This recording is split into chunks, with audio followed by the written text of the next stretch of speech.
વિરોધ કર્યો છે ઈ તમે જોઈ જ રહ્યા છો કે બધાના સપોર્ટ છે, અમને બધા 18 વર્ણોનો સપોર્ટ છે. એટલે હવે પછીની અમારી એક જ માંગણી છે કે સ્વામીજી માફી માંગે.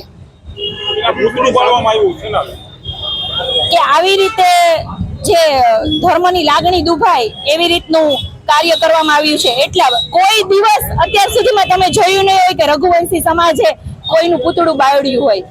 આ પહેલી વખત મને બહુ દુઃખ થાય છે કે આવું કાર્ય કરવામાં આવ્યું, પણ એ અમને એવું કાર્ય કરવા માટે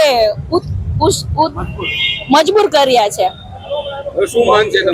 હવે એક જ માંગ છે કે સ્વામીજીને હું નમ્ર અપીલ કરું છું કે તમે લોકો સુરત થી, હું સ્વામિનારાયણ સંપ્રદાયની વહુ છું, બરોબર, એટલે હું એવી જ નમ્ર અપીલ કરું છું સ્વામીજીને કે તમે કોઈની લાગણી દુભાય એવા વાક્ય ન બોલો, ટિપ્પણી ન કરો, અને તમે સુરત થી વીરપુર ધામે માંગણી અમારી ઈ જ છે કે તમે લોકો સ્વામિનારાયણ સંપ્રદાયના સ્વામીઓ વીરપુર આવીને માફી માંગી જાય. કિશનભાઈ રાજાણી, આ કોઈ રઘુવંશી નું અપમાન નથી, દરેક જલારામ ભક્તો નું અપમાન કરેલ છે આ સ્વામીએ. અમે નમ્રતાથી એમને અહીંયા આવી અને જલારામ મંદિરે બાપાની એમને માફી માંગવી જોઈએ.